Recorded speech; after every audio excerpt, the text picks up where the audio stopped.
요리사 이찬호가 대마 혐의로 체포되었다. 밀반입하다 걸렸다고 한다. 다시 연예계에 마약이 퍼져나가고 있는 것은 아닌가 하는 우려가 드는 상황이다.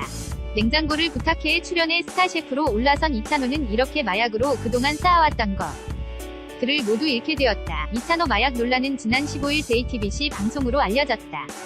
이찬호는 마약의 일종인 해시시를 해외에서 반입해 흡입한 혐의를 받고 있다는 내용이었다.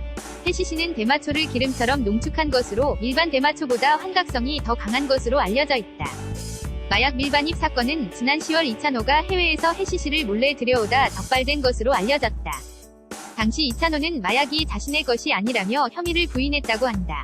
하지만 검찰이 소변 검사 등을 진행한 결과 이찬호로부터 마약 양성 반응이 나와 체포했다. 반입하다 걸리자 자신의 것이 아니라고 주장했지만 소변 검사를 통해 마약 양성 반응을 확인해 체포하게 되었다는 것이다. 이찬호는 검찰 조사에서 해시시를 수차례 흡입한 혐의를 인정한 것으로 알려졌지만 해시시를 밀수입한 혐의 일부는 부인하고 있다고 한다. 밀수입하기는 했지만 전부가 아닌 일부라는 주장으로 들리는 대목이다.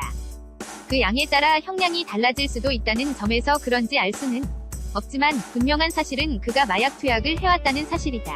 이 사실은 변하지 않는다는 점에서 스타셰프의 몰락은 자명하다. 이찬호는 요리 프로그램이 만든 스타다.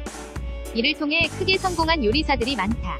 그중 한 명인 이찬호는 냉장고를 부탁해를 대중적인 인기를 얻고 김세롬과 결혼까지 했다. 후속 결혼으로 논란들이 많았지만 그들은 행복해 보였다. 하지만 이내 이들은 이혼을 하고 말았다. 결혼 후에도 이찬호가 다른 여성과 함께하는 장면이 찍힌 영상이 돌며 논란이 일었다. 단순히 함께 있는 수준이 아니라 연인과 같은 이들의 모습에 대중들이 분노했다.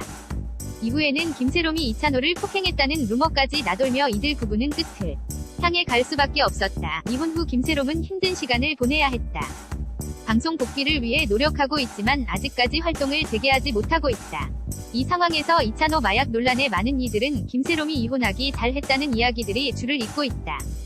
누군가는 성견지명을 언급하기도 한다. 물론 김세롬과 이혼이 마약 문제인지 아니면 다른 그 어떤 것인지 알 수는 없다. 하지만 분명한 사실은 이혼 후 벌어진 일이라는 점에서 누군가 위 말처럼 김세롬은 성견지명을 가지고 있었는지도 모른다. 결혼을 급하게 결정하고 서두른 것을 보면 이 역시 말이 안 되지만 말이다. 방송을 통해 대중적인 인지도를 쌓고 엄청난 부까지 이룬 스타셰프. 이들은 방송을 통해 많은 이득을 얻어왔다. 모두가 그렇지는 않지만 이찬호처럼 극단적인 결과를 낳는 이들도 나오고 있는 상황이다.